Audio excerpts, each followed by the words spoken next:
इसके साथ अब मैं भाई सम्मान हो चुका है। अब मैं आदरणीय हमारे रंगा साहब को तलवार भेंट रंगा साहब को ये मंच में भाई धक्का मुक्की बंद करा भाई। अब रंगा साहब को आमंत्रित करता हूं।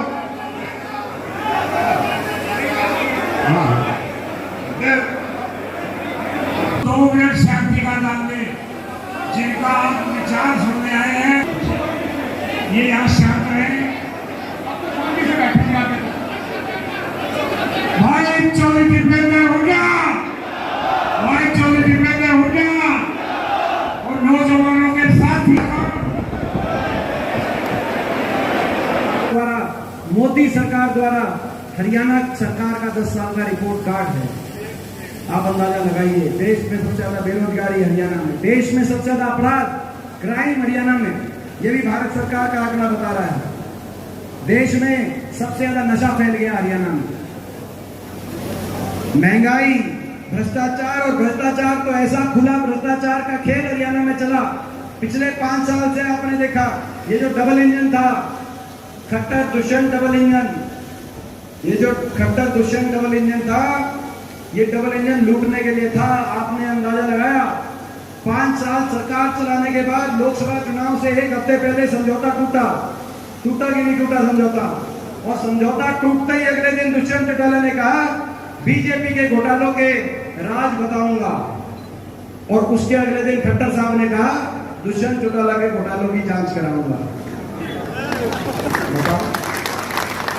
5 साल मिलकर लूट गए, काम कुछ किया नहीं हरियाणा में। हरियाणा को बदहाली के रास्ते पे लेके गए और जनता को नजरअंदाज करने वाली ऐसी सरकार हमने नहीं देखी। हर वर्ग को नजरअंदाज करने किया, गरीब की सारी स्कीम्स बंद कर दी, 100 गज के प्लॉट की, मकान की,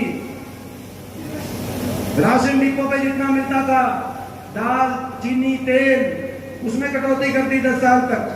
गरीब की सारी स्कीम्स बंद कर दी सरकार ने।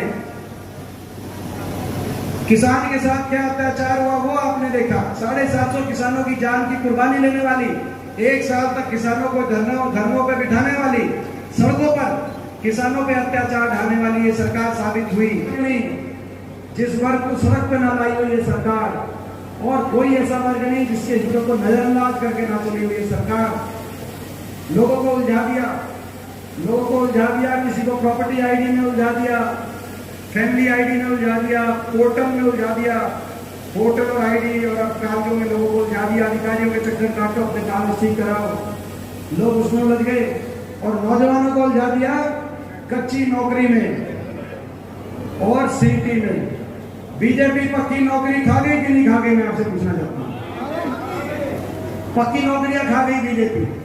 हरियाणा में 2 लाख सरकारी पद या तो समाप्त कर दिए गए या खाली पड़े, और 1.5 लाख सरकारी पद कच्ची नौकरी कौशल निगम के माध्यम से बिना रिजर्वेशन, बिना पेंशन, केवल 1.5 लाख पदों में कच्ची भर्ती, बिना मेरिट के बैकडोर से आरएसएस की जो चिट्ठी लाएगा वो भर्ती हो जाएगा। कौशल निगम में कच्ची नौकरी, कितना शोषण नौजवानों का हुआ हरियाणा में अंदाजा आप लगा सकते हो। पिछले 5 साल तो कोई बड़ी लिस्ट आई नहीं। भर्ती घोटाला में भर्ती घोटाला, एचपीएससी के दफ्तर में 1.5 करोड़ रुपए की बरामदगी। आप अंदाजा लगाओ कितना खुला खेल। अनिल नागर जो सचिव एचपीएससी के, जो मुख्यमंत्री खट्टर साहब ने जिनको सचिव बनाया था, उनके दफ्तर में 1.5 करोड़ रुपए की बरामदगी। वो तो एक लिस्ट रुक गई उस बरामदगी की वजह से, मगर कितनी लिस्ट निकल गई होंगी। तो दफ्तर में खुलेआम ले रहे थे, घरों पे जो ले रहे होंगे उसका अंदाजा आप लगा सकते हो। 5 साल तक कोई बड़ी लिस्ट नहीं आई। जो छोटी मोटी लिस्ट आई ग्रुप ए बी की, क्लास 1 क्लास 2 की, उसमें हरियाणा से ज्यादा हरियाणा के बाहर के बच्चे लगे। यहाँ तक कि एचसीएस में, असिस्टेंट प्रोफेसर में, एसडीओ में हरियाणा से ज्यादा हरियाणा के बाहर के बच्चों का नंबर हरियाणा में लगा। और बाकी लिस्ट तो आई नहीं। बाकी नौजवानों को तो सीटी में उलझा दिया और फिर कह दिया पेपर लीक, भर्ती घोटाले, पेपर लीक घोटाले, और फिर कह दिया, और पेपर लीक ऐसा बीजेपी का नया नारा दे दिया हरियाणा में, जो करेगा पूरा खर्चा उसको आउट करा देंगे पर्चा। बचपन में हमने देखी थी। तो भाई उस तिक्तता है उसमें जो बात बोली थी वो नौजवानों के साथ हुआ। खट्टर साहब ने कहा कि मैं 60,000 को ज्वाइनिंग कराऊंगा। फिर खट्टर साहब हट गए। फिर आए नारायण सिंह जी, इन्होंने कहा मैं ज्वाइन कराऊंगा। फिर आया मतलब लोकसभा चुनाव आ गया, लोकसभा के बाद ज्वाइन कराएंगे। फिर विधानसभा चुनाव आ गया, मतलब विधानसभा के बाद कराएंगे। अब आप क्या कराओगे? अब तो अगली सरकार कराएगी। मगर नौजवानों को मिली तारीख पे तारीख, तारीख पे तारीख, तारीख पे तारीख।